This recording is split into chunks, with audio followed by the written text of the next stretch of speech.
ज्ञानतिमिरान्धस्य ज्ञानाञ्जनशलाकया चक्षुरुन्मिलितं येन तस्मै श्रीगुरवे नमः। गुरवे गौरचन्द्राय राधिकाय तदालये कृष्णाय कृष्णभक्ताय तद्भक्ताय नमो नमः।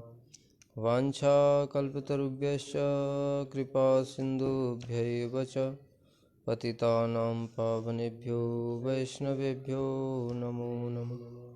नमो महावदान्याय कृष्णप्रेमप्रदायते कृष्णाय कृष्णचैतन्यनाम्ने गौरत्विषे नमः। हे कृष्ण करुणा सिन्धो दीनबन्धो जगत्पते गोपेश गोपिकाकान्त राधाकान्त नमस्तुते। तप्त कांचन गौरांगी राधे वृंदावनेश्वरी वृषभानुसुते देवी प्रणमामि हरिप्रिये। वृंदायै तुलसीदेव्यै प्रियायै केशवस्य च कृष्णभक्तिप्रदे देवी सत्यवत्यै नमो नमः।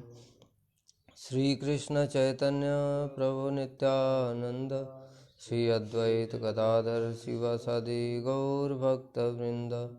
हरे कृष्ण कृष्ण कृष्ण हरे हरे हरे राम राम राम हरे हरे। श्री जैव धर्म 23वां अध्याय प्रमेय के अंतर्गत नाम तत्व का विचार। पिछले अध्याय में हम लोगों ने श्रवण किया था प्रमेय के अंतर्गत प्रयोजन तत्व का विचार। अब इसमें बता रहे हैं कि जो प्रयोजन है कृष्ण प्रेम वो प्राप्त कैसे होगा, उसके लिए साधन क्या है। भक्ति के भी 64 अंग जो बताए गए थे उसमें से नवदा भक्ति प्रधान है। नवदा भक्ति में बताया था श्रवणम कीर्तनम विष्णु स्मरणम पाद सेवनम अर्चनम वंदनम दास्यम सख्यम आत्मनिवेदनम, ये नवदा भक्ति है। उसमें से भी फिर 5 भक्ति प्रधान है। भक्ति के जो 5 अंग हैं क्या, साधु संग, मथुरावास, नाम संकीर्तन, भागवत श्रवण और विग्रह सेवा। इसमें भी जो 4 हैं वो सब साधु संग में होने चाहिए, यानी नाम संकीर्तन साधु संग में, मथुरावास साधु संग में, भागवत श्रवण साधु संग में, विग्रह सेवा भी साधु संग में। उसके बाद इन 5 में भी फिर 3 अंग प्रधान है, श्रवण कीर्तन और स्मरण। और इन सब में भी सब प्रधान है सबसे, वो है नाम संकीर्तन। तो इसलिए 64 भक्ति के अंगों में भी नाम संकीर्तन ही सर्वप्रधान है। इसी कारण से अब ये जो 3 अध्याय हैं आगे के, इनमें नाम की महिमा और नाम तत्व के ऊपर विचार किया जाएगा। नाम अपराध क्या है, नाम आवास क्या है, शुद्ध नाम क्या है, नाम की शास्त्रों में क्या महिमा बताई गई है। इस प्रकार के यहाँ पर 3 अध्यायों में वर्णन किया गया है। बिल्व पुष्करणी एक बहुत रमणीक ग्राम है। इसके उत्तर पश्चिम 2 दिशाओं में भगवती भागीरथी प्रवाहित होती है। गांव के एक कोने में बेल के वृक्षों से घिरा हुआ एक बड़ा ही रम्य सरोवर है, जिसके तीर पर बिल्व पक्ष महादेव का मंदिर है। यहाँ पर ये नवदीप धाम की महिमा को बता रहे हैं। इसमें कुछ ऐसा ज़्यादा व्याख्या करने वाली चीज़ नहीं है। इस मंदिर से थोड़ी दूर पर भवतारण विराजमान है। बिल्व पुष्करणी और ब्राह्मण पुष्करणी के बीच में सिमुलिया नामक गांव है। ये सभी गांव श्री नवदीप नगर के अंतर्गत हैं। नवदीप धाम की जो कुछ भौगोलिक स्थिति का वर्णन यहाँ पर कर रहे हैं। बिल्व पुष्करणी गांव के बीचों बीच से एक बड़ा रास्ता गया है। इसी बड़े रास्ते के ऊपर ही उत्तर की ओर ब्रजनाथ का घर है। विजय कुमार अपनी बहन के यहाँ से विदा होकर कुछ दूर चले जाने पर रास्ते में सोचने लगे कि श्री नाम तत्व को बाबा जी के निकट जान करके ही घर लौटना ठीक रहेगा। अब थोड़ा इसमें पूर्व के अध्यायों में हम लोग विचार करते हैं। जो ब्रजनाथ जी हैं, बताया था न्याय के पंडित हैं, उनके घर वाले उनके विवाह करना चाहते हैं, किंतु वैष्णवों के संग से उनकी विवाह इत्यादि में अब कोई रुचि नहीं रही है, संसार में कोई रुचि नहीं है और भक्ति में भी काफ़ी आगे बढ़ चुके हैं वो। और उनके जो मामा जी हैं उनका नाम है विजय कुमार। वो विजय कुमार उनके यहाँ पर आए थे और दोनों लोग मिलकर के वैष्णवों का संग करने के लिए जाते थे। उसी में जो बाबा जी महाराज हैं श्री रघुनाथ दास बाबा जी, उनका उन्होंने आश्रय किया और उनसे बहुत प्रकार की शिक्षाओं को ग्रहण किया। तो अभी तक जो तत्व चल रहे थे वो सब क्या है, विजय कुमार और बैजनाथ जी दोनों जाते थे और उन तत्वों पर विचार करते थे, वहाँ से श्रवण करके आते थे। तो विजय कुमार जी यहाँ से अपनी बहन के यहाँ रुके हुए थे, वहाँ से फिर अपने घर के लिए जाने के लिए चल दिए। जब मार्ग में जा रहे थे तो सोचने लगे कि अभी तो नाम तत्व के बारे में तो जाना ही नहीं। बाबा जी महाराज ने बताया नाम संकीर्तन ही प्रधान अंग है, लेकिन हमने तो नाम तत्व के बारे में श्रवण ही नहीं किया। देखो, तत्व को श्रवण करना अत्यंत आवश्यक है, नहीं तो क्या होगा, हमारे मन में बहुत सारे संशय उत्पन्न हो जाएंगे तत्व अगर ज्ञान नहीं है तो। इसलिए तत्व ज्ञान की आवश्यकता है। यद्यपि भक्ति कभी भी तत्व ज्ञान के अधीन नहीं होती, इसके शास्त्रों में अनेक प्रमाण हैं, किंतु जैसे प्रोटेक्शन होता है, कवच, युद्ध में कवच की आवश्यकता क्यों होती है? कवच से हम कोई युद्ध नहीं करते। कवच से कोई दूसरे को मारता है क्या? नहीं मारता।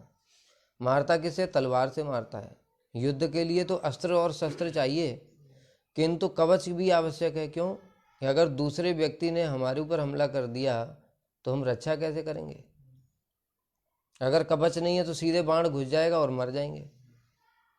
उसी प्रकार से जो तत्व ज्ञान है वो कवच होता है, प्रोटेक्शन होता है।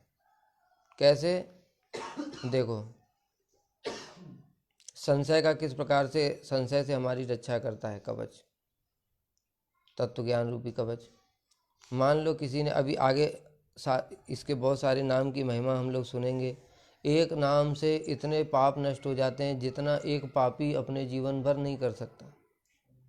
ये शास्त्र का वचन पढ़ा और हम नाम कर रहे हैं, किंतु हमको नाम के तत्व के विषय में कुछ ज्ञान नहीं है। अब क्या होगा? हमारे मन में तुरंत संशय उत्पन्न होगा, अरे हम तो रोज नाम करते हैं, एक नाम से ही नष्ट हो जाता है, तो हम तो रोज नाम करते हैं इतना इतना, 32 माला 64 माला, इतना इतना नाम कर रहे हैं, हमारे तो अभी भी रोग व्याधि सब लगे हुए हैं। इसका मतलब ये शास्त्र में जो बात है वो झूठ है। जैसे ही ये मन में संशय उत्पन्न हो गया, तुरंत प्रगति बंद हो गई, प्रगति बंद हो गई। उल्टा ये क्या हो गया? शास्त्रों में संशय, अपराध हो गया, और उस अपराध से क्या होगा? जो हम थोड़ा बहुत नाम कर रहे हैं वो भी बंद हो जाएगा। धीरे धीरे नाम में और संशय उत्पन्न होंगे और नाम छोड़ देंगे। तो ये किसके कारण हुआ? तत्व ज्ञान के अभाव के कारण। यानी तुम्हारे पास कवच नहीं था, इसके कारण तुम्हारी क्या हो गया? एक ही बाण, संशय रूपी बाण ने हमारी हमला किया और हम मर गए, भक्ति खत्म। दूसरी ओर दूसरा व्यक्ति है, भले ही वो ज़्यादा नाम नहीं करता है, थोड़ा बहुत ही नाम करता है, किंतु उसने पढ़ा है नाम अपराध क्या होता है, नाम आभास क्या होता है, शुद्ध नाम क्या होता है, और उसको पता है कि हम जो अभी नाम कर रहा हूँ मैं, वो नाम अपराध ही है, और उस नाम अपराध से तो पाप नष्ट नहीं होते हैं। इसलिए उसको इस विषय में कोई चिंता नहीं है कि मेरे पाप क्यों नहीं नष्ट हो रहे, मेरे रोग क्यों हैं, व्याधि क्यों हैं, ये सब क्यों हैं, क्योंकि उसको पता है कि अभी मेरा नाम अपराध चल रहा है। जब नामाभास कभी शुरू हो जाएगा तब ये सब नष्ट होने शुरू होंगे, और शुद्ध नाम होगा जब, तब तो एक नाम से ही सारे पाप और सब कुछ नष्ट हो जाएंगे। जब उसने ये जान लिया तो अब उसकी कोई संशय नहीं है, इसलिए नाम करने में उसको कोई भी असुविधा नहीं होगी। तो ये उसकी जो रक्षा हुई, भले ही वो कम नाम कर रहा है तब भी रक्षा किसने कर ली? तत्व ज्ञान ने, कवच है उसके पास। और जो विजय कुमार जी हैं वो कौन है? कोई सामान्य व्यक्ति नहीं, हमने बताया भागवत के आचार्य हैं वो स्वयं ही, नाम की महिमा को भी जानते हैं, लेकिन नाम तत्व क्या है उसको फिर भी बाबा जी से श्रवण करना चाहते हैं, क्योंकि नाम ही प्रधान साधन है। इसलिए जा रहे थे मार्ग में और जाते जाते सोचने लगे कि अरे अभी तो नाम तत्व तो हमने सुना नहीं, इसलिए हमको क्या करना चाहिए, बाबा जी से पहले नाम तत्व सुन लो, उसके बाद घर तो वहीं पे रखा है, घर कहाँ भागा जा रहा है, इसके बाद में हम घर जाएंगे। ये इस प्रकार से साधकों का उत्कंठा होनी चाहिए, तत्व ज्ञान के लिए जिज्ञासा करनी चाहिए। कारण क्या है, देखो हम लोगों का घर है, नौकरी है, जो कुछ भी है वो सबका वहीं का वहीं रहता है। ये संसार हमारे 1-2 दिन लेट हो जाने से कोई बदल नहीं जाता है। घर में किसी की डेथ हो जाती है तो भी हम 10-15 दिन की छुट्टी लेते हैं। ऑफिस में कौन सा प्रलय आ जाती है क्या? लोग कहते हैं प्रभु जी ऑफिस जाना है, प्रभु जी ये है वो है, बहुत सारे बहाने बनाते हैं। किंतु उनको सोचना चाहिए कि जब हमारे घर में शादी होती है, जब किसी की मृत्यु हो जाती है या अन्य कोई अर्जेंट काम होता है, तो फिर वो बहाने कहाँ चले जाते हैं? वो सारे बहाने किसके लिए हैं? परमार्थ के लिए। इसलिए मैंने बताया था ना कि व्यासदेव ने शास्त्र में पहले ही लिख दिया है। इस शास्त्र की रचना क्यों हुई? हमारे जैसे बद्ध जीवों के लिए, क्योंकि कलयुग में लोग कैसे होंगे? मंदाह सुमंद मतयो मंद भाग्या ही उपद्रता, महा आलसी होंगे। आलसी कहने से तात्पर्य बताया था कि आलसी सांसारिक विषयों में बिल्कुल नहीं होंगे। अभी देखो खेल कूद हो रहा है तो 8 घंटे क्रिकेट स्टेडियम में 9-10 घंटे बैठे रहेंगे। पहले से वहाँ पर बैठने के लिए जगह मिल जाए, उसके लिए मैच शुरू होगा 9 बजे, लोग पहुँच जाते हैं 4 बजे, सवेरे ही 5 बजे। कभी उनको बोलो कि 4 बजे मंगल आरती होती है, ब्रह्म मुहूर्त में जाकर एक दिन ठाकुर जी के दर्शन कर लो, नहीं। लेकिन मैच में उनके दर्शन करने के लिए वो 4 बजे ही जा कर के लाइन में, बहुत सारे तो रात में वहीं सो जाते हैं। तो आलसी विषयों के लिए, भोगों के लिए नहीं होंगे, लेकिन भगवान के नाम के लिए, भगवान के सेवा के लिए, भक्ति के अंगों का पालन करने के लिए महा आलसी होंगे। दूसरा बात, एक तो ये बात हो गई। दूसरी बात क्या है, देखो सब समय समझना चाहिए कि आज तुमको अवसर प्राप्त हुआ है, साधु अवेलेबल हैं, कथा सुन लो, तत्व ज्ञान जिज्ञासा कर लो। सबसे पहले व्यक्ति को वो कार्य करना चाहिए जो हमारे अपने हाथ में नहीं है, जो दूसरे के हाथ में। क्योंकि हमारे अपने हाथ में क्या, देखो नौकरी अपने हाथ में है, घर परिवार अपने हाथ में, भोग सारे अपने हाथ में है, लेकिन साधु अपने हाथ में नहीं है। अगर वो चले गए तो फिर कौन शिक्षा देगा? सभी साधु एक समान नहीं होते हैं। कुछ लोगों को ज्ञान होता है, तत्व ज्ञान, लेकिन उनकी शिक्षा देने में रुचि नहीं होती। कुछ लोगों का तत्व ज्ञान है किंतु उनका शिक्षा देने का तरीका नहीं आता है, तो इसलिए वो दूसरे को समझा नहीं पाते इस प्रकार से एक्सप्लेन करने के लिए। और बहुत सारी, कुछ भजनानंदी होते हैं, किसी को हम दोष नहीं दे सकते। इसलिए अभी अगर साधु हमको प्राप्त हो गए हैं, सुयोग भगवान ने दिया है, तो उसका लाभ उठा करके तुरंत की तुरंत पहले वो कार्य कर लेना चाहिए। बाकी सारे जगत में कार्य चलते ही रहते हैं, कुछ भी खत्म नहीं होता है जगत। हमारे बताया न करने से कोई प्रलय नहीं आ जाती। इन सब बातों को जो विजय कुमार जी हैं जानते हैं, इसलिए उन्होंने क्या किया, तुरंत अपने जाने का प्रोग्राम कैंसिल किया और सबसे पहले वापस आकर के बाबा जी के पास में जाकर के नाम तत्व का उपदेश ग्रहण किया। एक समय श्रील भक्ति प्रमोदपुरी गोस्वामी महाराज जी थे, उनके पास में 2 व्यक्ति आए दीक्षा लेने के लिए, और 1-2 दिन के पश्चात में नरसिंह चतुर्दशी थी, बड़ा ही शुभ दिन है। उन्होंने सोचा कि हम उस दिन दीक्षा ले लेंगे, और वो दिन क्या, उसके 1 दिन बाद ही श्रील भक्ति प्रमोदपुरी गोस्वामी महाराज जी ने अस्वस्थ लीला प्रकट कर दी, और उसके बाद वो अप्रकट हो गए और वो बैठे ही रह गए। तो साधु कब हमारे पास नहीं रहेंगे हमको नहीं पता है, इसलिए उनसे जो सुयोग प्राप्त हुआ है उसका लाभ उठा लेना चाहिए। यहाँ पर ये शिक्षा मिलती है। बताया ये जो कहानी जैसी बातें लगती हैं इस ग्रंथ में, वो कहानियाँ नहीं है, उस कहानी में भी एक एक लाइन में बड़ी शिक्षाएं हैं। इस बताया कि ये श्री जैव धर्म किसने प्रकाशित किया है? ठाकुर भक्ति विनोद ने। सारे ग्रंथों का सार है ये। ठाकुर भक्ति विनोद कौन है? महाप्रभु के परिकर हैं। उनकी लिखी हुई एक भी बात व्यर्थ नहीं है, एक शब्द भी व्यर्थ नहीं है। ऐसा सोच करके वे बिल पुष्करिणी लौट आए और बहन से बोले, 'मैं यहाँ और भी 1-2 दिन ठहर कर घर लौटूंगा।' मामा के लौट आने से ब्रजनाथ को बड़ी प्रसन्नता हुई। अब यहाँ पर भी देखो बताया ना, एक एक लाइन में यहाँ पर क्या है, शिक्षा है। ये कोई सब सामान्य चीज़ें नहीं है। ब्रजनाथ जी को क्यों प्रसन्नता हुई? मामा जी के साथ दोस्ती है क्या? हम लोगों के देखते हैं जगत में कि हमसे हमारा जैसे प्रीति भाव होता है, उसके पास में रहने से प्रसन्नता होती है। रिश्तेदार इत्यादि हमारे घर में आते हैं, बड़ा आनंद आता है। क्यों? उनके साथ खेलेंगे, कूदेंगे, घूमने जाएंगे, पिकनिक मनाएंगे। लेकिन यहाँ पर क्या है? यहाँ पर है वैष्णव दर्शन, वैष्णव संग। उनके मामा जी कौन है? परम वैष्णव है। कोई सामान्य वैष्णव भी नहीं है, परम वैष्णव है, भाव भक्त हैं वो। इसलिए ऐसे भक्तों के दर्शन से ही बताया पवित्र हो जाते हैं। तो इसी कारण से जब वो वापस आ गए तो उनको बड़ी प्रसन्नता हुई कि कुछ दिनों और भी, क्योंकि बाकी सब तो घर में संसारिक लोग हैं। वो दादी हैं, वो क्या है, हर समय शादी की बात करती हैं। बाकी जो माँ हैं और भी जो रिश्तेदार हैं, वो सब क्या है, घर गृहस्थी, कैसे पैसा कमाएं, ये सब बातें करते हैं। लेकिन एकमात्र जो विजय कुमार जी हैं, वो क्या है, परमार्थिक चर्चा करते हैं। इसीलिए ब्रजनाथ जी को अत्यंत आनंद हुआ। दोनों चंडी मंडप में बैठकर दशमूल शिक्षा के संबंध में बातचीत करने लगे। और देखो आनंद का फिर कारण अगली लाइन में बता भी दिया। क्या? यही आनंद है, वैष्णवों को इसी में आनंद आता है। क्या? मत चित्ता मदगत प्राणा बोधयन्तः परस्परम कथयन्तश्च माम नित्यम तुष्यन्ति च रमन्ति च। भगवान कह रहे हैं गीता में कि जो मेरे भक्त लोग हैं, जिन्होंने अपना चित्त मुझे अर्पण कर दिया है, जिन्होंने अपने प्राण मुझे अर्पण किया है, वो क्या करते हैं? बोधयन्तः परस्परम, आपस में बैठ करके सब समय मेरी ही हरि कथा करते हैं। कथयन्तश्च माम नित्यम, मेरी कथाओं को करके तो नित्यम, नित्य प्रति।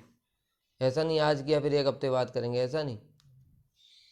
जैसे हम लोग ये जो कोर्स इत्यादि चलाते हैं, एक हफ्ते में एक क्लास, इससे नहीं होगा। क्या? नित्य करना पड़ेगा। इसलिए हमारे जो मठ हैं उनमें नियम क्या है, कोई छुट्टी नहीं होती है। भगवान ने कहीं पर ऐसा नहीं बताया, नित्यम बताया सब जगह। नित्यम माने हर क्षण। नित्य का यहाँ पर ये भी नहीं हर दिन भी नहीं, हर क्षण। जब हम भगवान का भजन करेंगे तभी हम भगवान के धाम में जाने की योग्यता प्राप्त कर पाएंगे। उसके पहले हम भगवान के धाम को नहीं जा सकते। अब जो जितनी देर लगा रहा है वो अपने आप ही समझ ले उसको भगवत प्राप्ति में कितनी देर है। जो एक हफ्ते में करता है भगवान का भजन, जो एक साल में करता है एक बार, जो एक महीने में करता है, वो अपने आप ही समझ ले। क्योंकि हम बता रहे हैं, जब शास्त्र क्या कहते हैं, हम भी अभी योग्य नहीं है भगवान के धाम को जाने के। 24 घंटे में अगर हम भी 16 घंटे भी करते हैं तो भी 8 घंटे हमारे अभी बेकार जा रहे हैं। जब 24 में 24 घंटा करेंगे भजन, तब भगवान के धाम को जाने की योग्यता प्राप्त होगी। इसका मतलब ये सोते खाते पीते नहीं है क्या? वो है, लेकिन बाकी समय क्या करते हैं? वो सब समय भगवान का भजन करते हैं। सोना खाना पीना उनका किस लिए है? जो आवश्यक क्रियाएं हैं शरीर की, बस उसके लिए ही है। उसके अतिरिक्त सब समय भगवान का भजन करना है। उस टाइम पे भी वो लोग याद करते हैं। उस समय भी, क्योंकि बताया वो आत्मधर्म में प्रतिष्ठित हो चुके हैं, इसलिए सोते समय भी वो भगवान का भजन करते हैं, परंतु हमको दिखाई नहीं देता अभी।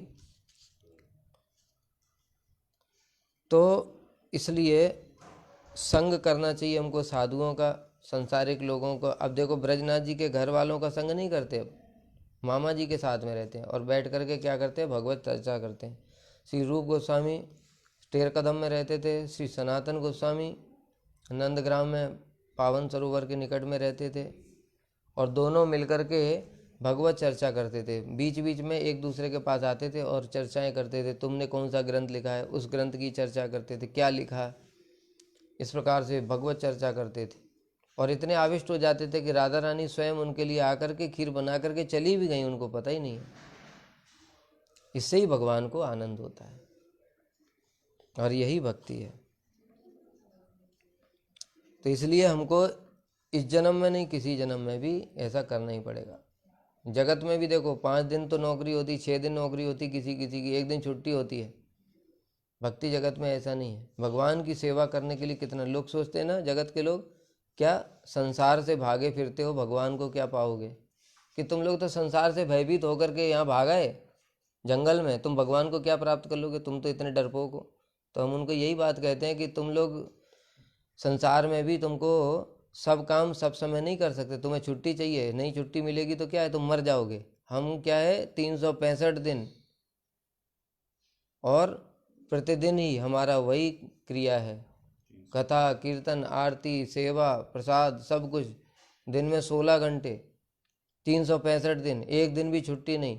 और जितना जो आगे बढ़ता जाता है वो उतना 16 की जगह 18 20 24 घंटे तक रघुनाथ दास गोस्वामी जैसे साधक लोग फिर 24 की 24 घंटे भजन करते हैं। अब तुम बताओ कौन भागता फिरता है? हम लोग भागते फिरते हैं संसार से कि तुम लोग भागते फिरते हो? तो संसार में रहते हुए भी संसार में कुछ भी उनको आनंद नहीं है, तभी तो छुट्टी चाहते हैं। उन लोगों का नौकरी में भी क्या आवेश है? कुछ नहीं आवेश है, तो फिर छुट्टी क्यों करते हो? भोग करना चाहते हैं। इसका मतलब ये सब बेकार की बातें हैं, मनगढ़ंत। यहाँ पर भजन करने के लिए सब कुछ छोड़ करके 24 के 24 घंटे 365 दिन भगवान को देना पड़ेगा। ऐसा करके दिखाओ, पहले संसार में ही करके दिखाओ। भक्ति तो बहुत दूर की बात है, एक भी ऐसा आदमी नहीं है जो ऐसा करके दिखा दे। सबको छुट्टी चाहिए। और हमारे यहाँ पर उल्टा क्या है, अगर हमको साधुओं को कोई रोग व्याधि हो जाता है, एक दिन भी अगर कथा कीर्तन में नहीं आ पाते तो कैसा लगता है? ज्वाला के समान, विष के समान प्रतीत होता है। और उनका एक दिन छुट्टी हो गई तो आनंद होता है, वाह ऑफिस में छुट्टी, आज मैं घर में समय बिताऊंगा।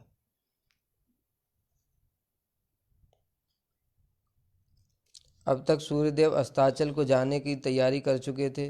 पक्षी समूह अपने अपने घोंसले की ओर मुख किए तीव्र गति से उड़ रहे थे। पशुओं के दल जल्दी जल्दी पैर बढ़ाते हुए अपने अपने घरों को लौट रहे थे। क्या बता रहे हैं? इस संध्या का समय है, जो जो पशु पक्षी इत्यादि सवेरे भोजन के लिए निकल जाते हैं और फिर रात को अपने अपने स्थान में वापस लौट करके आ जाते हैं। इसी समय श्री रामानुज संप्रदाय के 2 वैष्णव संत वहां पहुंचे और उन्होंने ब्रजनाथ के घर के सामने ही एक कटहल के वृक्ष के नीचे अपना आसन जमाया। उसी समय रामानुज संप्रदाय अर्थात श्री संप्रदाय, बताया था हमने 4 संप्रदाय होते हैं जो शुद्ध भक्ति के संप्रदाय हैं। श्री संप्रदाय, इनके आचार्य श्री रामानुजाचार्य। ब्रह्म संप्रदाय, इनके आचार्य श्री मध्वाचार्य। उसके बाद रुद्र संप्रदाय, उनके आचार्य श्री विष्णु स्वामी। और सनक संप्रदाय, उनके आचार्य श्री निम्बादित्य। इधर उधर से कुछ लकड़ियां इकट्ठी कर उन्होंने धूनी भी जला ली। उनके ललाट पर श्री संप्रदाय का तिलक सुशोभित हो रहा था, मुखमंडल पर अद्भुत शांति विराज हो रही थी। क्या बता रहे हैं कि उनके मुखमंडल पर क्या है, श्री संप्रदाय का अपना तिलक है, वो तिलक विराजमान था। उसे पता चल रहा था कि ये श्री संप्रदाय के वैष्णव हैं। और मुखमंडल पर अद्भुत शांति विराजमान। देखो संसार के लोगों का कभी मुखमंडल देखना और साधुओं का मंडल देखना, मुखमंडल, संसार के लोगों का शकल देखने से ही पता चल जाता, इतनी टेंशन रहती है उनकी। भाव भंगिमा सब समय अशांत, बैठे हैं तो भी हाथ पैर चलते रहेंगे, दिमाग इधर उधर चलता रहेगा, आंखें इधर उधर घूमती रहेंगी, कभी इधर देख रहे हैं कभी उधर देख रहे हैं। और साधु को कभी भी देखना, साधु मतलब क्या है, साधु में भी फिर लेवल है। जो भी कनिष्ठ हैं उनका तो अभी, क्योंकि वो संसार से ही आए हैं इसलिए उनके अंदर तो वैसे ही गुण दिखाई देंगे, किंतु जो सच में इस भक्ति की महिमा को समझ चुके हैं, जो भजन साधन क्या है वो समझ चुके हैं, उनको देखना कभी, सब समय मन उनका स्थिर रहेगा।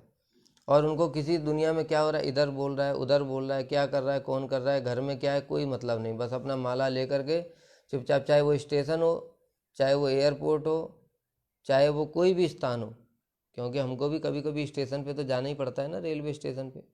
ट्रेन में यहाँ से जगन्नाथपुरी जाना है, नवद्वीप जाना है तो भी ट्रेन तो पकड़नी पड़ेगी, पैदल तो नहीं जाएंगे।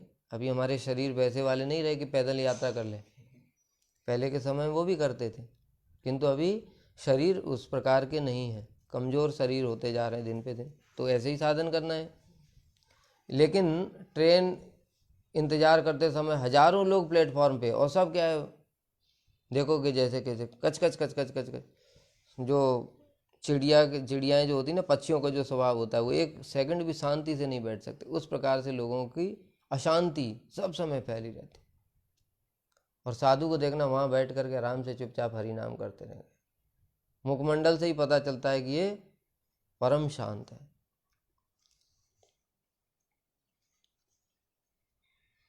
कृष्ण भक्त निष्काम अतएव शांत, भुक्ति मुक्ति सिद्धि कामी सकली अशांत। साधु क्यों शांत होते हैं? शांति के लिए क्या उपाय है? भगवान ने बताया गीता में, 2 अध्याय के अंतिम श्लोक में बताया, आपूर्यमाणम अचल प्रतिष्ठम समुद्र मापा प्रविशन्ति यद्वत् तद्वत् कामा यम प्रविशन्ति सर्वे स शांतिम आपनोति न काम कामी। कौन शांति प्राप्त करता है? देखो, नदियां हैं, अशांत रहती हैं, दौड़ती चली जा रही हैं समुद्र की ओर, और समुद्र को देखो, उसमें इतनी नदियां प्रवेश कर रही हैं, और किंतु समुद्र क्या है, अपनी मर्यादाओं का उल्लंघन नहीं करता है, वो चुपचाप शांत रहता है, गंभीर। इसलिए समुद्र का गंभीरता का जहाँ भी उदाहरण देते हैं कि समुद्र के समान गंभीर। इतना विशाल जलाशय है, उसमें इतना पानी है, लेकिन कुछ भी इधर उधर अपनी मर्यादाएं नहीं तोड़ता, इसको बोला गया शांत। उसी प्रकार से जो साधु संत इत्यादि होते हैं, उनके अंदर क्या है, अथाह ज्ञान है, संसार का भी ज्ञान है। प्रहलाद महाराज की उम्र कितनी है? 5 वर्ष। संसार की ऐसी कौन सी बात है जो उनको पता नहीं है? गृहम अंधकूपम हित्वा, ये घर कैसा है? अंधकूप के समान है, इसमें कैसे व्यक्ति फंसता है? उम्र 5 साल है, क्या जानते हैं? पत्नी के साथ एकांत में की गई मीठी मीठी प्यारी प्यारी बातें। अब उन्होंने तो पत्नी भी नहीं है, कहाँ से पता है उनको? जिसके अंदर कृष्ण तत्व प्रकाशित हो गया, जब कृष्ण स्वयं ही प्रकाशित हो गए तो उसके लिए कोई अज्ञान रह सकता है क्या? सबसे बड़ा ज्ञान तो कृष्ण के ही संबंधित है, तो ये जड़ जगत का ज्ञान उसको भला कैसे नहीं होगा? जिसने बताया 12वीं पास कर ली, उसको क्लास 1 और क्लास 2 का ज्ञान नहीं होगा? तो सारा ज्ञान उनके हृदय में प्रकाशित रहता है। इसलिए इतना सब ज्ञान होने पर भी, और संसार के लोगों का थोड़ा एक नई चीज़ भी पूछ करके आ गए। जैसे उदाहरण देता हूँ, एक बार हम ट्रेन में जा रहे थे, उनको एक बार कहीं से नई टीवी में कहीं इधर उधर से देख लिया, जैसे केबीसी में कौन बनेगा करोड़पति, उसमें भी बहुत सारे क्वेश्चन पूछते हैं शास्त्र से संबंधित। बस वहाँ से सुना है और हम हमारी आकर परीक्षा ले रहे हैं, बताओ अर्जुन की कितनी पत्नियाँ थी? मतलब एक जो छोटा ज्ञान है वो भी उनको कंट्रोल नहीं कर पा रहे हैं, उसने ही चित्त को चंचल कर दिया। और साधु को अथाह बिल्कुल जैसे जड़ भरत का ज्ञान देखो, सारे शास्त्र हृदय में भरे पड़े हैं, और रहुगण इतनी इतनी बातें बोलते हैं, किंतु वो सब समय शांत रहते। कैसा कैसा उल्टा उनका अपमान किए जा रहा है रहुगण, फिर भी चुपचाप शांत बैठे हुए। उनको अपने पालकी में लगा दिया, कहाँ महाभागवत हो, और उनको अपनी पालकी में लगा दिया, कंधे पर उठा करके चले जा रहे हैं, फिर भी शांत है। तो ये है क्या? आपूर्यमाणम अचल प्रतिष्ठम समुद्र मापा प्रविशन्ति यद्वत्। जैसे समुद्र में नदियां इतनी सारी मिलती हैं लेकिन समुद्र शांत रहता है, उसी प्रकार जिसने अपनी कामनाओं को बिल्कुल अब कंट्रोल कर लिया है, उसके मन में कोई भी इच्छा नहीं है। कौन सी इच्छा? भुक्ति मुक्ति सिद्धि कामी सकली अशांत। भुक्ति की, भोग की जब तक इच्छा है तब तक तुम्हारा मन अशांत रहेगा ही रहेगा, क्योंकि तुम सब समय उसके बारे में ही सोचते रहोगे ना, कैसे मिलेगा, इसके लिए क्या करूं, एक कार खरीदनी है, कार के लिए ऐसे तो मिलेगा नहीं, इतनी सैलरी है मेरी, इसके लिए इस ओवर टाइम करना पड़ेगा, ओवर टाइम से भी काम नहीं चला तो फिर फर्जीवाड़ा करना पड़ेगा, छल कपट करना पड़ेगा, घूस खाना पड़ेगा, सब समय मन अशांत। मुक्ति वाला भी यही सोचता रहता है, इतने दिन से तो हरि नाम कर रहा हूँ, कब मुक्ति मिलेगी, इतना दिन हो गया, बुढ़ापा आ गया, पता नहीं मुक्ति मिलेगी कि नहीं मिलेगी, सब समय अशांत है। लेकिन भक्त क्यों शांत है? क्योंकि भक्त को पता है कि देखो हमको तो यही करना ही है। मुक्तिकामी भी क्यों अशांत है? क्योंकि वो भक्ति भी क्यों कर रहा है कि मुझे मुक्ति मिल जाए। जब तक मुक्ति नहीं मिलेगी तब तक अशांत रहेगा। लेकिन भक्त को क्या पता है? भक्त को पता है कि मैं यहाँ पर भजन कर रहा हूँ, भगवान के धाम जाकर भी भजन ही करना है, तो इसलिए कुछ उसमें चेंज ही नहीं है, तो क्यों अशांत रहेगा? कुछ चाहिए ही नहीं, जो यहाँ कर रहे हैं वही वहाँ भी कर रहे हैं, इसलिए वो सब समय क्या रहता है? शांत। और शांति के लिए बताया कामनाओं का परित्याग करना ही पड़ेगा। इसलिए भक्तों के मुखमंडल पर अद्भुत शांति विराज रही थी। ब्रजनाथ की माता अतिथियों का बड़ा सत्कार करती थी, क्योंकि धामवासी हैं। धामवासी, धाम में भी स्थान ऐसे ही नहीं मिलता है। कोई व्यक्ति, यद्यपि हम लोग देखते हैं कि धाम में लोग भी बड़े उल्टे पुल्टे काम करते हैं, लेकिन उन्होंने उल्टे पुल्टे काम करने पर भी कुछ ना कुछ उनकी पूर्व जन्म की ज्ञात अथवा अज्ञात सुकृति है, इस कारण से उनको धाम में स्थान मिला है। अब वो धाम में रह करके गलत काम कर रहे हैं तो उनको दंड भी मिलेगा, ये अलग बात है। किंतु तब भी धामवासियों का सम्मान इसलिए भी करना चाहिए हमको, क्योंकि हम तो देखो कहाँ जन्म हुआ, विषय भोगों के बीच में डूबे हुए थे, और इन लोगों का धाम में वास मिला। जैसे हम लोग देखते हैं अभी क्या है, पुरुषोत्तम मास चल रहा है, कितने सारे हजारों हजारों यहाँ के गांव वाले जिनको भक्ति के बारे में तत्व में कुछ भी पता नहीं है, किंतु सब परिक्रमा लगाते हैं, सब परिक्रमा। अब ये क्या है, ये अज्ञात सुकृति है कि नहीं उनकी, अज्ञात, उनको पता नहीं धाम परिक्रमा का फल क्या है। वो क्या है, चलो परिक्रमा लगाने चल रहे हैं, चलो दोस्तों के दोस्त में 8-10 लड़के वो साथ में चल दिए, तो ये क्या है, इसके फलस्वरूप उनको अब इतनी परिक्रमाएं उन्होंने लगाई हैं सारे जीवन भर, तो उनको धाम में वास मिल जाएगा। फिर धाम में वास मिलने पर भी अगर उसका सदुपयोग नहीं किया तो फिर आगे फल मिलेगा, दुरुपयोग किया तो फिर आगे फल मिलेगा। सदुपयोग दुरुपयोग जैसा करेंगे वैसा फल मिलेगा, क्योंकि पूर्व जन्म में जो किया उसका फल तो इस जन्म में मिला है, इसलिए उनका सम्मान करना चाहिए। तो माता जी भी हैं, यद्यपि ब्रजनाथ का विवाह करना चाहती हैं, वो उनको ज़्यादा भक्ति से कोई लेना देना नहीं है, लेकिन फिर भी अतिथियों का बड़ा सत्कार करती है, क्योंकि धाम के लोगों में ये भावना देखी जाती। ब्रजवासी भी साधुओं के लिए कितना श्रद्धा है। अब ये अलग बात है, यहाँ पर उल्टे पुल्टे लोग आकर के साधु के वेश में उल्टे पुल्टे काम करते हैं, उस कारण से उनकी श्रद्धा खत्म हो जाती है। लेकिन वास्तव में देखो, जब गोस्वामी लोग रहते थे, धामवासी उनको कितना प्रेम करते थे। अतिथियों को भूखा जानकर उन्होंने घर से नाना प्रकार की भोज्य सामग्रियां लेकर दोनों के सामने उपस्थित कर उनसे रसोई बनाकर भोजन करने के लिए अनुरोध किया। उन दोनों को बहुत सारा सामान ला करके दिया कि आप यहाँ पर रसोई बना लीजिए और भोग लगा करके ग्रहण कीजिए। तो वे लोग संतुष्ट होकर के रोटी बनाने लगे, क्योंकि बहुत सारे वैष्णव होते हैं वो दूसरे के हाथ का नहीं खाते, वो क्या है, सब अपने ही हाथ का बना करके खाते हैं। इसका भी बहुत सारा कारण है। इसका भी कारण ये होता है कि जो बनाने वाला है उस व्यक्ति के विषय में तुमको तो पता ही नहीं कुछ, उसके संस्कार जो हैं वो तुम्हारे अंदर भी आ जाएंगे, बनाने वाले के भी संस्कार आते हैं, इसलिए वो कच्चा लेकर के स्वयं ही पकाते हैं। वे संतुष्ट होकर रोटी बनाने लगे। फिर कोई प्रश्न पूछ सकता है कि हम लोग तो ठाकुर जी को भोग लगाएंगे, फिर ठाकुर जी को भोग लगाएंगे तो फिर तो वो प्रसाद हो गया। इसमें फिर से विचार है। देखो उदाहरण देता हूँ मैं।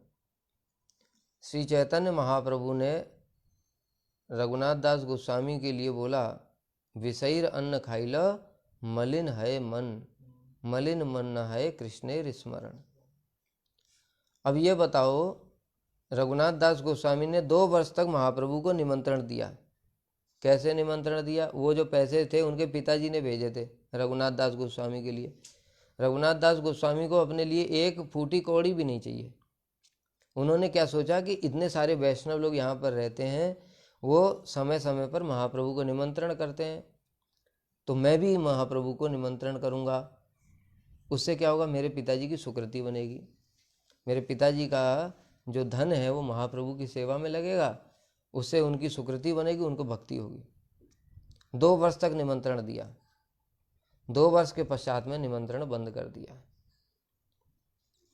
अब महाप्रभु ने श्री स्वरूप दामोदर गोस्वामी से पूछा कि रघुनाथ ने निमंत्रण बंद क्यों कर दिया? तो स्वरूप दामोदर बोले कि प्रभु, उसको ऐसा लगता है आप संतुष्ट नहीं हैं, सिर्फ उसकी प्रसन्नता के लिए ग्रहण कर रहे हैं। तो महाप्रभु बोले ठीक बात है। तब बोला, विषैर अन्न खाइला मलिन है मन। और 2 साल तक संतुष्ट नहीं है तो भी ग्रहण करते रहे।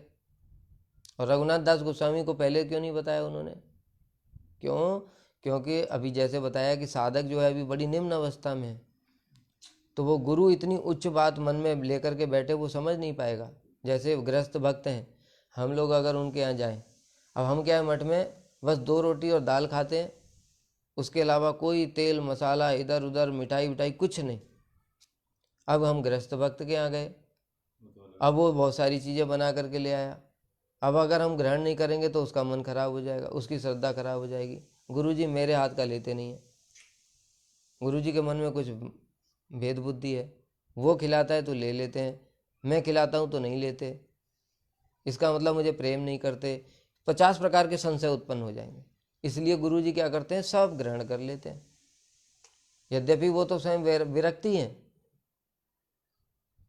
इसी प्रकार से अगर महाप्रभु ऐसा नहीं करते तो रघुनाथ दास गोस्वामी क्या सोचते, यद्यपि वो तो परिकर हैं, लेकिन एक बद्ध जीव क्या सोचेगा, लो महाप्रभु इनके यहाँ तो निमंत्रण के लिए जाते हैं और मैंने बुलाया तो नहीं आते, श्रद्धा टूट जाएगी।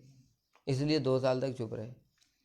अब रघुनाथ दास गोस्वामी ने कैसे अनुमान लगा लिया, जो साधक सिंसियर होकर के भजन करेगा तो उसके हृदय में तत्व स्वतः ही प्रकाशित हो जाएगा। उन्होंने सोचा, देखो सब समय ये बात सत्य ही है, अगर कोई व्यक्ति, मैं हूँ, अगर मैं अपने गुरुदेव की सेवा कर रहा हूँ, अगर गुरुदेव उस सेवा से संतुष्ट हैं तो ऑटोमेटिक मेरे हृदय में संतुष्टि रहेगी, ऑटोमेटिक रहेगी। ये क्या है, ये सिस्टम है भगवान का। भगवान की सेवा करी, भगवान संतुष्ट हैं तो मेरा हृदय जरूर संतुष्ट रहेगा, अगर उस सेवा से भगवान को संतुष्टि हुई। क्योंकि सारे चीज जगत में तो लोगों को आनंद कैसे मिलता है, वहाँ का आनंद यहाँ के आनंद की तरह नहीं है। यहाँ का आनंद क्या है, स्त्री पुरुष का भोग कर रहा है, स्त्री पुरुष का भोग कर रही है, स्त्री को अपना सुख मिल रहा है अलग सेपरेट, इसलिए वो पुरुष को संग करती, पुरुष स्त्री का संग कर रहा है कि उसको अलग अपना सेपरेट मिल रहा है। किसी को दूसरे के सुख से कोई मतलब नहीं है। पिता अपने बच्चे को प्रेम कर रहा है, क्यों, क्योंकि उसको सुख मिलता है, उसके हृदय में जो वात्सल्य है ना, वो वात्सल्य उसका संतुष्ट होता है, उससे उसको आनंद मिलता है। और बच्चा माता पिता की सेवा करता है क्योंकि उससे उसको सुख मिल रहा है।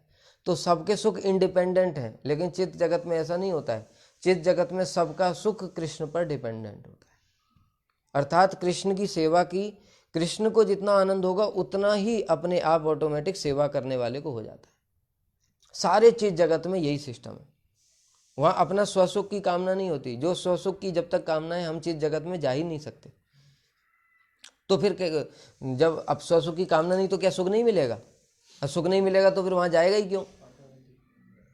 यहाँ इस जगत को छोड़ करके उस जगत में क्यों जाएगा, वहां यहाँ से कोटि गुना अनंत गुना सुख अधिक है। लेकिन वो सुख कैसा है, स्वार्थ वाला नहीं है। वहां का सुख कैसा है, वो है भगवत सेवा सुख। अर्थात उनकी सेवा करने से हृदय में ऑटोमेटिक ही सुख मिल जाता है, और कभी कभी उतना सुख मिलता है जितना कृष्ण को भी नहीं मिलता। इसीलिए तो कृष्ण जानना चाहते हैं कि राधा जी को कैसा सुख मिलता है मेरी सेवा करके। कृष्ण के मन में ही स्वयं लोभ हो जाता है, मेरे भक्तों को मेरी सेवा करके इतना मुझसे अधिक सुख होता है। ये तो बड़े आश्चर्य की बात है।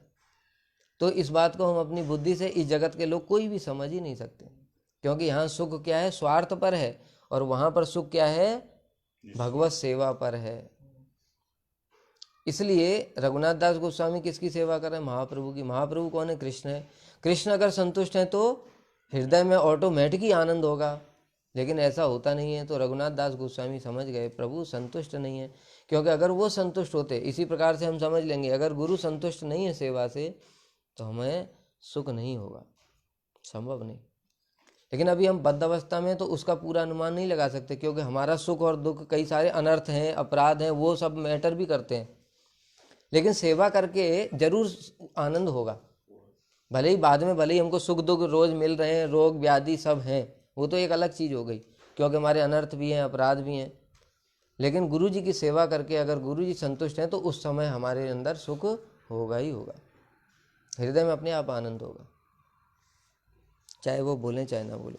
इस कारण से श्री रघुनाथ दास गोस्वामी ने पहचान लिया। और महाप्रभु ने क्या बोला, विषयीर अन्न खाइला मलिन है मन, कि देखो विषयी का अन्न खाने से मन मलिन हो जाता है। अब ये बताओ, जो रघुनाथ दास गोस्वामी निमंत्रण दे रहे हैं, पैसा तो चलो उनका ही है, उनके पिताजी का, मान लो वो विषयी हैं, लेकिन वो लेकर के क्या आते हैं, जगन्नाथ जी का महाप्रसाद लेकर के आते हैं। वो भोग लगा हुआ नहीं है, भोग लगा हुआ है कि नहीं है।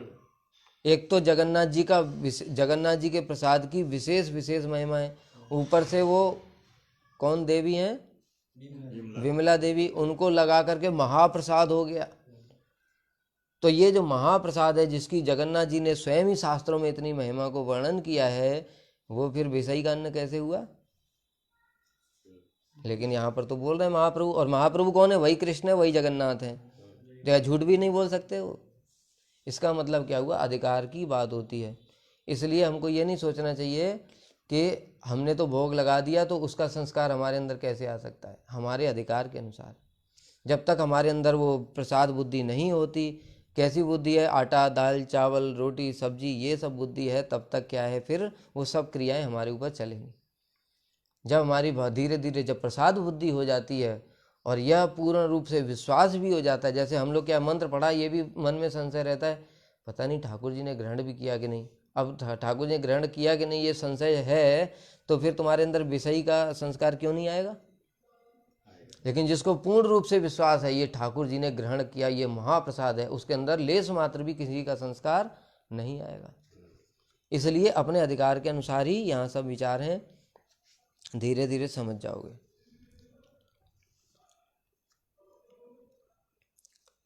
ब्रजनाथ और विजय कुमार दोनों वैष्णवों के शांत प्रशांत मुख मंडल देखकर उनके निकट चले आए। ब्रजनाथ और विजय कुमार भी वैष्णव शिष्टाचार जानते हैं। वैष्णवों से प्रीतिपूर्वक उनका क्या करना चाहिए? आतिथ्य करना चाहिए। हंते निंदन्ति वैद्वेष्टि वैष्णवा न अभिनंदति क्रुद्धते याति नोहर्षम दर्शने पतनाने से। जो वैष्णवों का अभिनंदन नहीं करते ये भी अपराध है।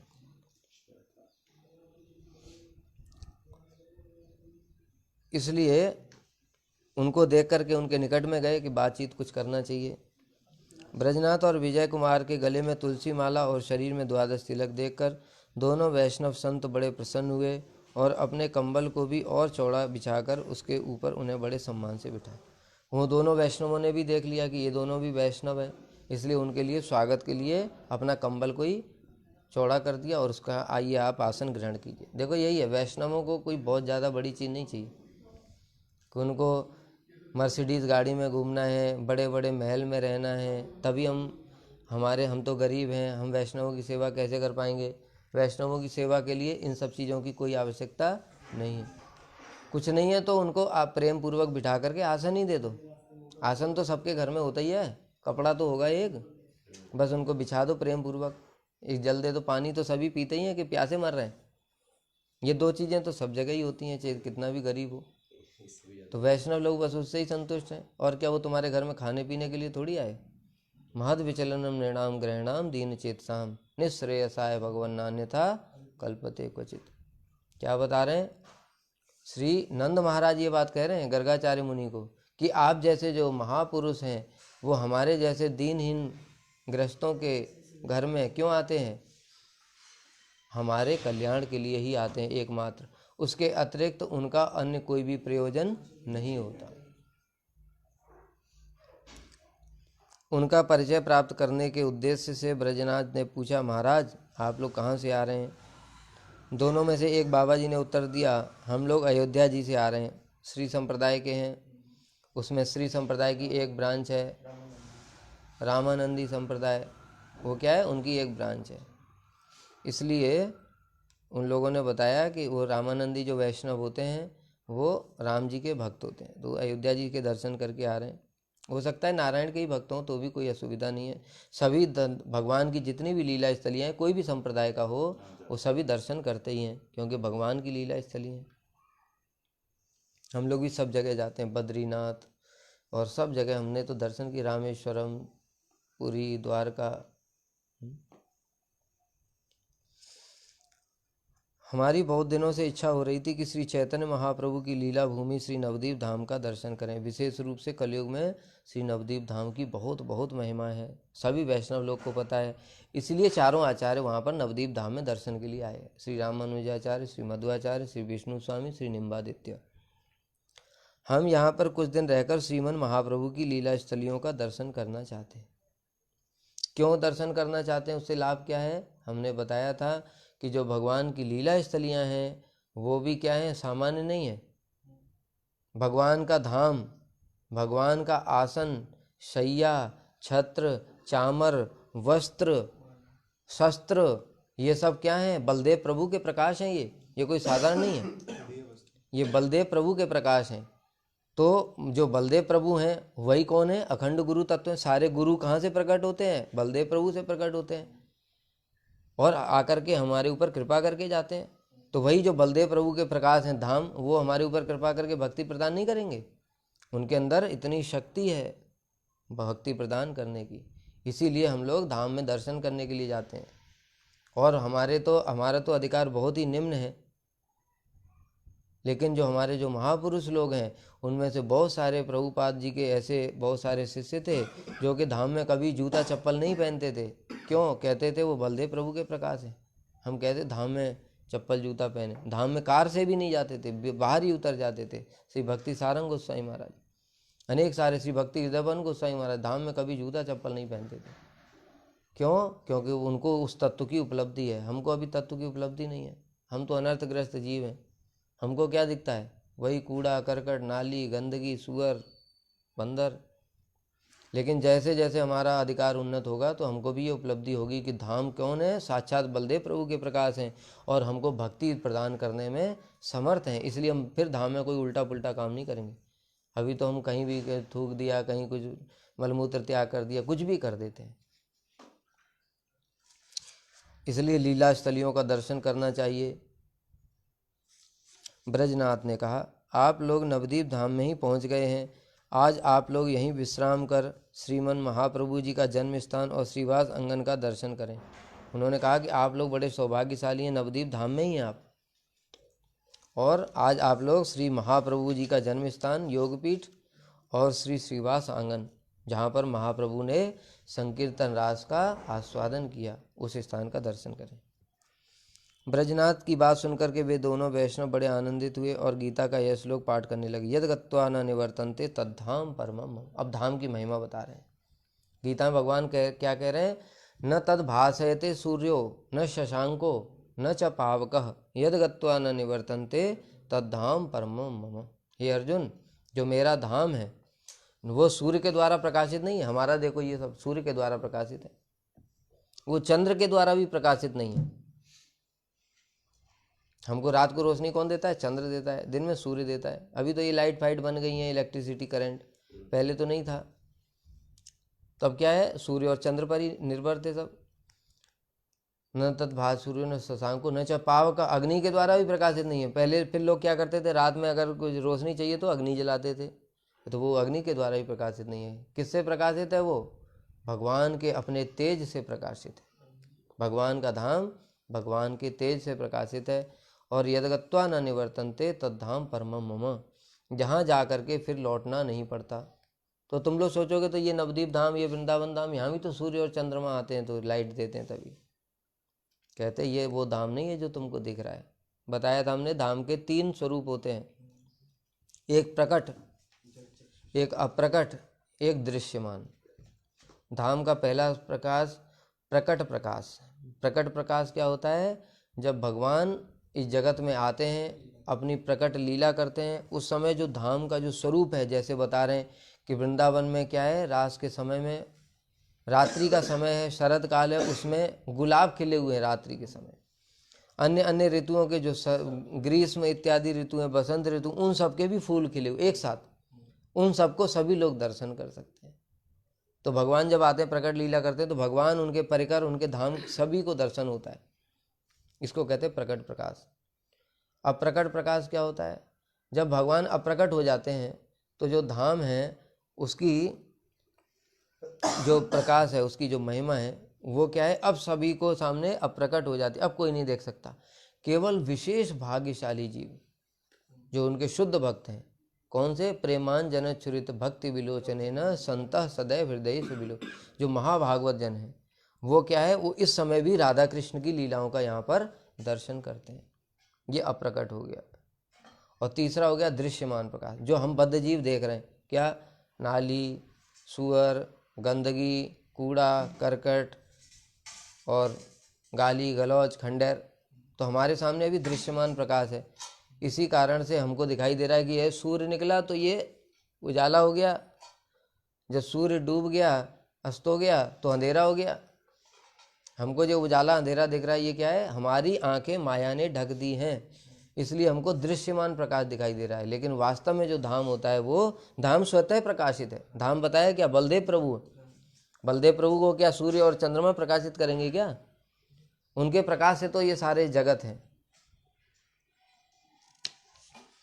तो यदगत्व, और उसकी धाम की क्या महिमा है?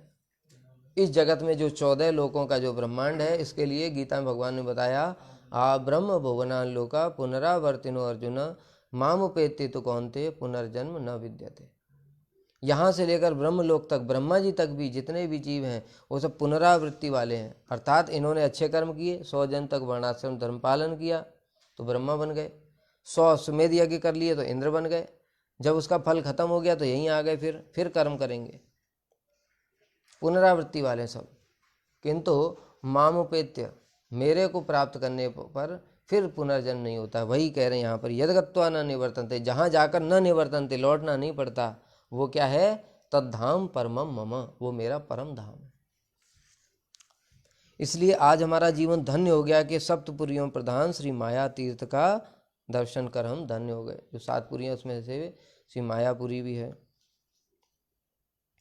तत्पश्चात अर्थपंचक के संबंध में विचार हुआ। अर्थपंचक क्या है? श्री रामानुज संप्रदाय का एक छोटा किंतु बहुत ही उपदेश मूलक ग्रंथ है। इसमें 5 विषयों का सुंदर विवेचन किया गया है। अब इसके विषय में तो हमको पता नहीं है, क्योंकि हमने श्री संप्रदाय के ग्रंथ पढ़े नहीं हैं, लेकिन जो पढ़ने से समझ में आता है, स्वस्वरूप अर्थात जीव का स्वरूप क्या है, परस्वरूप अर्थात भगवान का स्वरूप क्या है, उपाय स्वरूप अर्थात साधन क्या है, किस उपाय से भगवान को प्राप्त किया जाता है, पुरुषार्थ स्वरूप परम पुरुषार्थ जैसे हम लोग कहते हैं कृष्ण प्रेम, और विरोधी स्वरूप अर्थात भक्ति का विरोधी कौन है? माया। इस प्रकार से ये जो चीज़ें हैं ये उसमें वर्णन है, जो कि हमारा इसमें जैव धर्म में सब कुछ है बताया ना। जितने भी जगत में ग्रंथ हैं उन सबका सार इस ग्रंथ में है। किसी भी संप्रदाय का कोई भी ग्रंथ पढ़ लो, ऐसा कोई भी चीज़ नहीं है जो तत्व सिद्धांत इससे बाहर हो। यह अलग बात है कि हम सूत्र रूप में इसमें दिया हो, हमको विस्तार से पता नहीं है, उसमें हो सकता है विस्तार से दिया हो, लेकिन इसमें सब कुछ है। ये सब क्या सार है ये। इसलिए उन लोगों को, क्योंकि अभी तत्व सिद्धांत पता हो चुका है, इसलिए उन्होंने उनके साथ में विचार किया। और विजय कुमार उन विचारों को सुनकर तत्व त्रय के ऊपर नाना प्रकार से विचार करने लगे। ये स्वस्वरूप, परस्वरूप और साध्य साधन स्वरूप। ये कुछ देर तक विचार होने पर विजय कुमार बोले, आपके संप्रदाय में श्री नाम तत्व के संबंध में क्या सिद्धांत है? क्योंकि श्री विजय कुमार जी को अभी क्या है, नाम तत्व का उपदेश प्राप्त करना है, तो इसलिए उन्होंने श्री संप्रदाय के साधुओं से भी पूछा कि आप लोग नाम तत्व के विषय में क्या कहते हैं। इस प्रश्न के उत्तर में उन दोनों वैष्णवों ने जो कुछ बतलाया उसे सुनकर ब्रजनाथ और विजय कुमार को तनिक भी सुख न हुआ। अब उन्होंने क्या बतलाया हमको तो पता नहीं है, इसलिए उसके विषय में हम कुछ कह नहीं सकते, लेकिन जो भी बताया उनको आनंद नहीं हुआ, क्योंकि गौड़ी संप्रदाय में वो लोग बहुत दिनों से साधु संग कर रहे हैं, और गौड़ी संप्रदाय में जो सिद्धांत हैं वो बहुत ही ऊंचे सिद्धांत हैं। इसलिए अगर सद संप्रदाय वाले भी कुछ बात बोलते हैं तो हम लोगों को कभी क्या होता है, रुचिकर नहीं लगती। जैसे उदाहरण देता हूँ, हम लोगों का भाव क्या है, कृष्ण के साथ में बिल्कुल लौकिक सदबंधुवत भाव, अर्थात कृष्ण हमारे सखा हैं, कृष्ण हमारे प्रियतम हैं, कृष्ण हमारे बालक हैं, और जैसे हम अपने परिवार में रहते हैं वैसे ही कृष्ण के साथ भी रहेंगे। अब श्री संप्रदाय या अन्य संप्रदाय वाले, उनका क्या ऐश्वर्य भाव, कृष्ण कौन है, नारायण है, सर्वशक्तिमान है, अनंत कोटि ब्रह्मांडों के स्वामी हैं, हे प्रभु आप ऐसे हैं वैसे हैं, दूर से खड़े खड़े स्तुतियाँ कर रहे हैं। हमको तो अच्छा नहीं लगता ये। क्यों? हम तो जाते हैं कृष्ण के साथ में, एक साथ में रहना चाहते हैं, खाना चाहते हैं, खेलना चाहते हैं, सब कुछ उनके साथ में भावों का आदान प्रदान चाहते हैं। तो हमको क्या है, ऐसी बातें हमको रुचिकर नहीं लगेंगी। तो इसमें कोई क्या होता है, इसमें भेद नहीं होता है, इस बात को समझना चाहिए, नहीं तो अपराध हो जाएगा। तो ये क्या है, बेकार संप्रदाय है, क्या है इनका, ये अपराध है।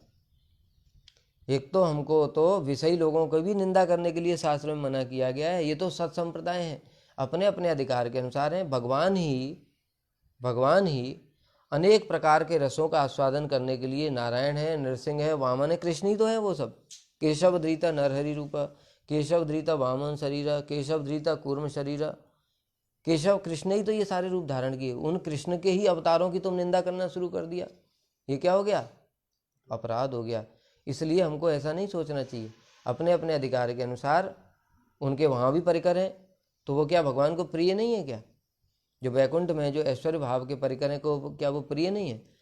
जैसे कृष्ण को ब्रज में भक्तजन प्रिय हैं, वैसे ही नारायण को वहाँ पर वैकुंठ के परिकर प्रिय है। अपना तारतम्य होता है भक्ति का, इसलिए कभी भी दूसरों की निंदा पर चर्चा इत्यादि नहीं करना चाहिए, अपने अपने अधिकार के अनुसार। इसलिए ये मत सोचना कि उनको क्यों सुख नहीं हुआ, क्योंकि हमको रुचिकर नहीं लगेगा ये अलग बात है, लेकिन उनकी हम निंदा भी नहीं करते। ब्रजनाथ जी ने कहा, मामा जी मैंने बहुत विचार करके देखा कि कृष्ण नाम ग्रहण करने के अतिरिक्त जीव के कल्याण का कोई उपाय नहीं है। हमारे प्राणेश्वर श्री गौरांग महाप्रभु जी शुद्ध कृष्ण नाम का जगत में प्रचार करने के लिए ही इस माया तीर्थ में अवतीर्ण हुए थे। अब यहाँ पर बता रहे हैं कि ब्रजनाथ ने विचार करके देखा, और विजय कुमार ने भी पहले ही विचार किया हुआ है कि हमको नाम तत्व का उपदेश ग्रहण करना ही चाहिए। इसलिए दोनों ने विचार करके देखा कि महाप्रभु ने भी फिर कृष्ण नाम का ही प्रचार किया जगत में, इसलिए हमारे जो इष्ट हैं उन्होंने जो नाम का प्रचार किया जगत में, उस नाम तत्व को हमें भली भांति जानना चाहिए और उस नाम को ग्रहण करना चाहिए। श्री गुरुदेव ने कल जो हमें उपदेश प्रदान किया था उसमें उन्होंने कहा था कि समस्त प्रकार की भक्ति के अंगों में श्री नाम ही प्रधान है, ये हमने बता ही दिया। उन्होंने यह भी कहा था कि नाम तत्व को पृथक रूप में समझ लेना, क्योंकि ये नाम तत्व क्या है, अपने आप में ही इनका एक वैशिष्ट है, क्योंकि सबसे प्रधान साधन है। इसलिए इसको बाकी सब तत्वों के साथ न समझा करके मैं तुमको अलग से ही इसको समझाऊंगा। फिर अब हम लोग नाम तत्व को अगली क्लास में ही श्रवण करेंगे। वांछा कल्पतरुभ्यश्च कृपा सिंधुभ्यैव च पतितानां पावनेभ्यो वैष्णवेभ्यो नमः।